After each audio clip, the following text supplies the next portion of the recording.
is another dimension, a dimension of sound, a dimension of sight, a dimension of mind.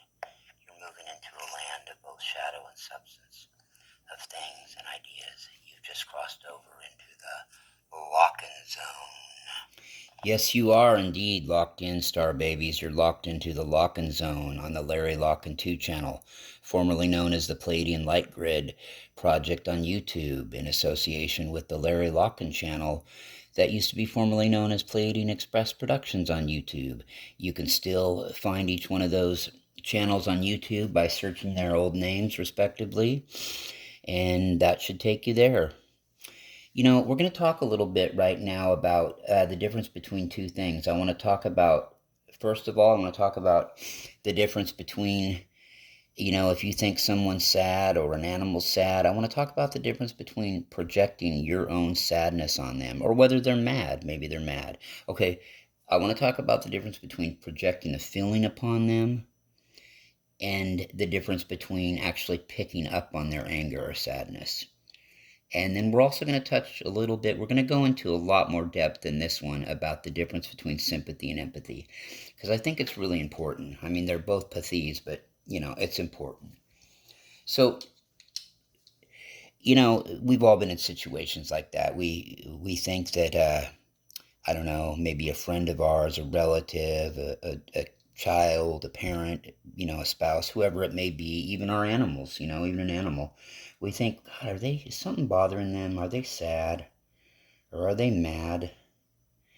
You know what I learned, this is just from my perspective, but what I learned, and it wasn't till really just a couple years ago, I had no clue. I knew the difference between sympathy and empathy, but I really didn't have much of a clue as far as the difference between projecting your feelings and the difference between picking up on somebody's feelings. I always just thought I was so in tune that you know, every time I thought something like that, I was picking up on their feelings. And I never thought about the projection thing at all. So it didn't even come into my awareness till a couple years ago, till somebody was talking to me about it, you know, and I was always thinking, gosh, is my dog sad? Is something bothering my kids? Is something, yeah, you know, and typically, now that I look back on it, when I was upset about something myself, or I was depressed, or I was in a bad mood, or I was angry about something, I would project that, and I would wonder if they were, right? And I kept being told by this person, are you projecting again, Larry? Are you projecting? And I really think I was, you know, versus the difference with really picking up on whether somebody's angry or somebody's sad or something's bothering your dog or they're hurting. Now, what I found is it seems like it's a clearer path, a clearer channel to understanding that. Like if you're in a state of mind where nothing's bothering you, you don't have to be really overjoyed at the moment or anything like that. But, you know, if say really nothing's bothering you, nothing's wearing on your mind and you're picking up on that, you know, and typically if you're in tune, like I like to think I am, when you're in that state of mind and you're picking those vibes up from people, right? Typically it's pretty right on, it's pretty dead on. So, you know, that for me is the difference. Now, that scenario though I just painted for you, that's not necessarily how you may feel or how, you know, you operate, but it seems to be with me, it is. You know, and I just wanted to kind of touch on that a little bit, you know, the difference for me between projecting you know, thinking somebody's mad or sad, and if it's a case of me projecting because I'm feeling that way, or if it's a matter of me really picking up on their vibe because I'm not necessarily feeling that way. Okay, so that I wanted to get out of the way real quick. Okay, so the next thing I'd like to talk about is the difference between empathy and sympathy. But what I'm going to do real quick, though, is I'm going to kind of read the definitions of both of them, like the dictionary, you know, textbook definitions of what they both mean. Let's start off really quick with sympathy. It's described as a feeling that you care and you are sorry about someone else's trouble, like their grief, you know, their misfortune. There are many times when sympathy is an appropriate emotion for a difficult situation. However, sympathy separates you from the person struggling. And see, this is good because I'd always kind of thought this, but I've never looked at the textbook definition of these. It is described actually by a leading doctor. It's described sympathy as a way to stay out of touch with your own emotions and make our own connections transactional. Ooh, there we go again with that, that projection, that kind of well, that's kind of a little offshot of it. That's a little deflection there, you know. It also goes on to say that sympathy puts the person struggling in a place of judgment more than understanding. Yeah, that sounds about right. That's pretty right on, actually. Um, the person seeks to make sense of a situation or look at it from their own perspective. So, like, I'm giving you sympathy, but I'm looking at it from my perspective. I'm not putting myself in your shoes, right? And that seems to resonate. That really does. That seems to really resonate. Um, when a person is sympathetic, they may be helpful or give advice. They may look upon someone with pity. There's a big one. That's the big one for me. That's the big one, what I think, when somebody's just being sympathetic, is pity.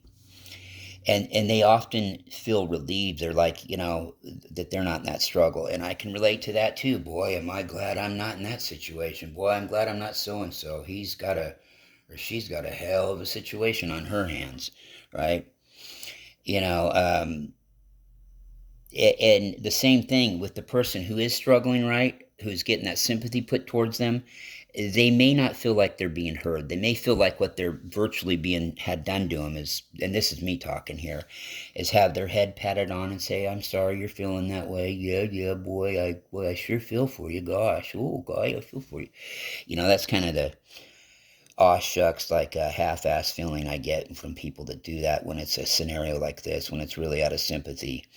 Um, and sometimes it can be kind of appropriate. When someone experiences a loss, you might send them a sympathy card. That's kind of traditional, and that's okay. Those are kind of okay. Those are extreme cases like that when that kind of goes down. Um, when two people, sometimes when two people are remarkably close, though, it's good to do that. You know what I mean? It's just appropriate. So there's time where sympathy is appropriate. Okay. But whether it's a casual acquaintance or someone from work, gestures of sympathy are typically a social response to a personal crisis. It does acknowledge another person's hurt while maintaining the social norms necessary for the relationship to function. Yeah, here we go again with that. Read between the lines there. Um, when a relationship, though, is not intimate or close, sympathy is the appropriate response. I kind of agree with that too. Like, if it's just kind of an acquaintance or like a friend at a distance or a coworker that you're really not that close with, but yet you're around all the time, I think sympathy is appropriate. I think that, in that situation, especially if it's like a major loss in their life, I think that, to go any further with it, when you don't know them too good, is, I think in that situation maybe is the one scenario where complete empathy can be a little bit tacky, okay, given the scenario that it's in. Um, and that's just how it is.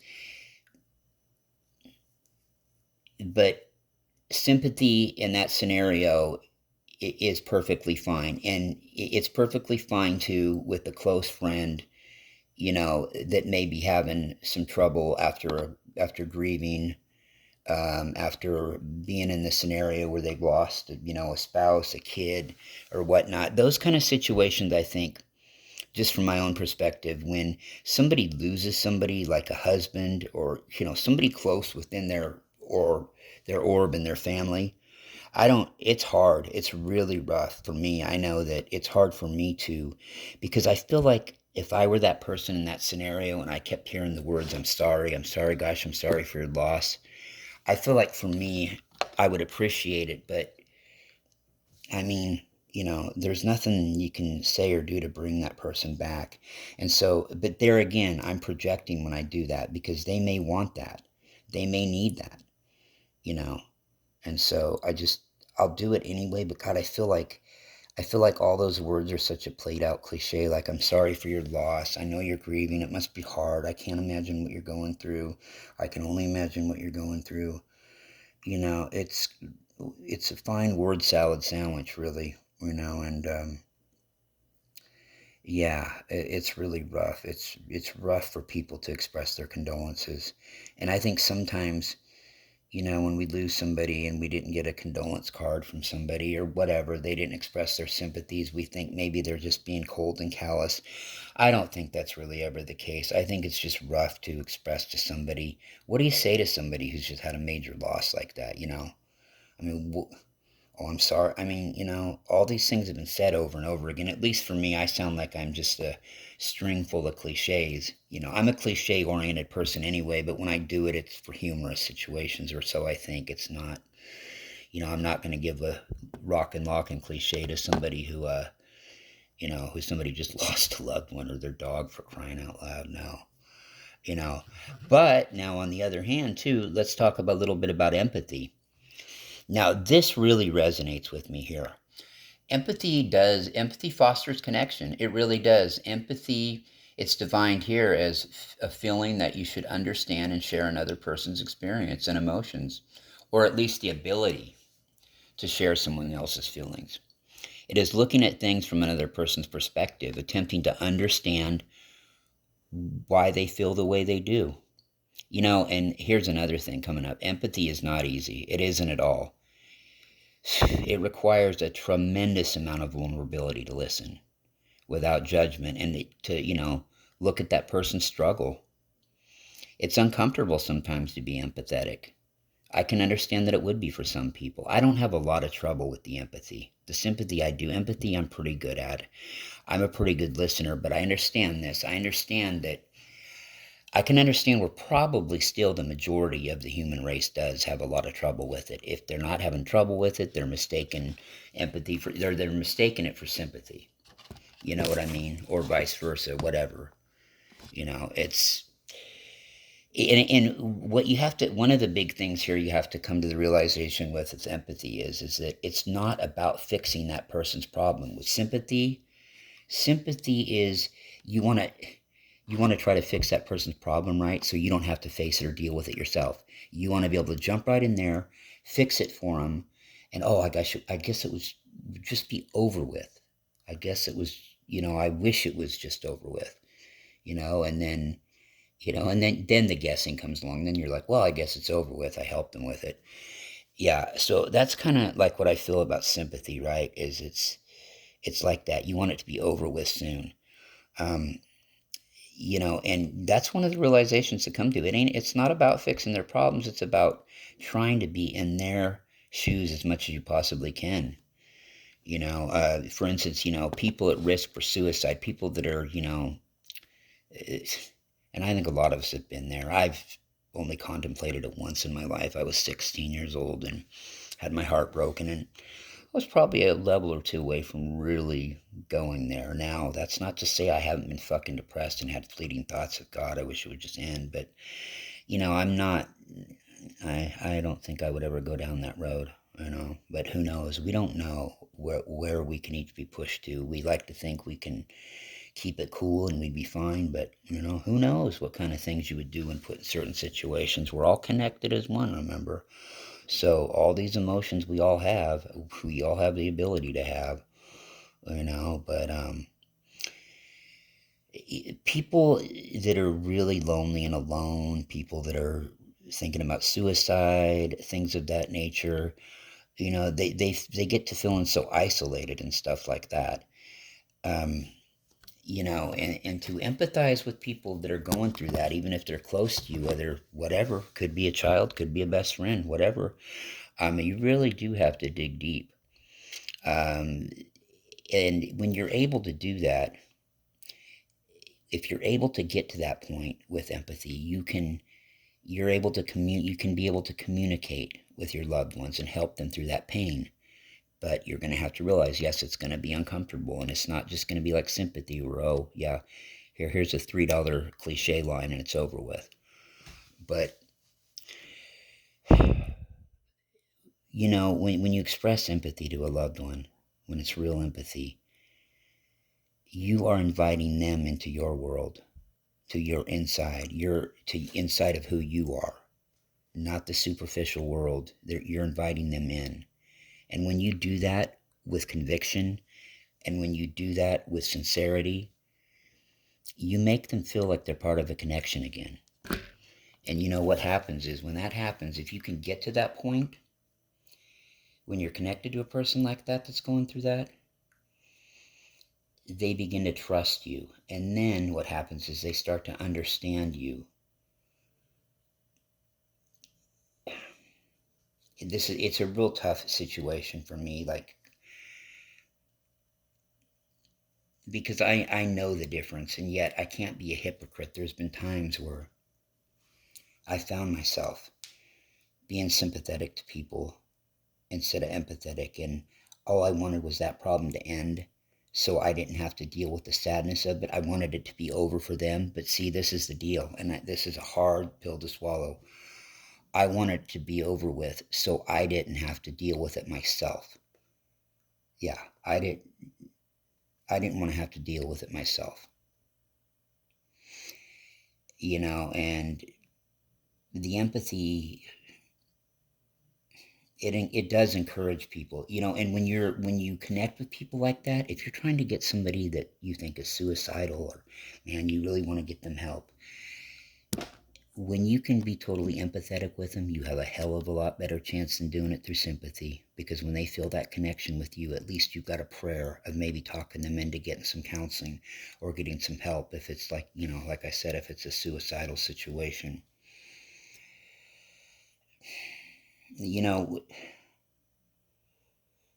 When we show people empathy as well too, we allow them to kind of reflect on their own space for all their emotions, even the negative ones. When we throw sympathy their way, we move more into we got to get this fixed quick. Come on, hurry up, let's get a quick fix for this. I want to get this over with. I know that they're suffering, but yet I don't want to have to deal with it either, okay? It's, we want that relief of knowing that, there's no, we're not going to have to deal with it anymore. Let's get it over with in a hurry. And empathy, it comes from feeling, it comes from love, it comes from emotion, pure heart-centered emotion. Man, I got to tell you, that sympathy, that good old sympathy with a capital S, that comes from our ego. That comes from our ego, whether it's, because we just want it to get fixed quick, we want it over with quick, we want to be the big shot that cured it for them, right? Hey, it's us. Hey, look at me, I fixed it all. It's over with now. It's completely over with, and not only is it over with and I don't have to deal with it, right? But I'm the one that fixed it, man. Look at what I did for them. Hey, man, look at that. I fixed it all for them. Yeah, I know they're down on their luck. They're broke. They don't have a lot of money. But you know what I went and did? Hell, I went and bought them a whole bunch of groceries and went and put it on their porch for them.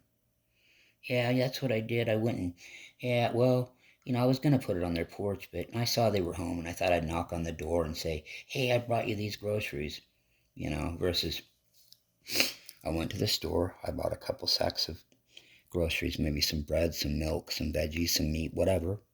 Put it in a sack.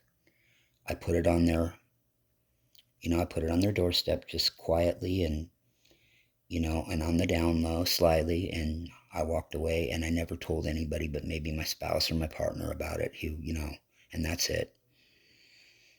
So, yeah, emotions can be, those two emotions by the general public can get taken really, they can be mixed up really easily. And I would guess, like I said earlier, I would guess that the majority of people in society, well, at least here in America probably, don't really know the difference yet. I mean, they may understand there's a difference in the two words, but they don't know that it's really deep. I mean, it's a pretty deep difference. I mean, they're only what? Let's see, they're only like, okay, so there's an S and a Y in sympathy, versus there's an E at the beginning of empathy. So that's the only difference in the spelling of the words. But yeah, I'm not sure that two words that are so closely spelled together, that are so confused for each other as emotions, are so different. It's really it's really a conundrum. It's really a subjective thing, big time. But yet it's not. It's pretty cut and dry, really, when you know the basics of it. So we talked about the difference between sympathy and empathy here. Okay, we've got that. And, about projecting feelings. And really, I think for me, that one is a little more subjective because I can only go with my emotions on the difference between projecting and actually feeling it, feeling their true emotion. So that one's a little more subjective. But for me, I think it's typically, again, it depends on what state of mind I'm in.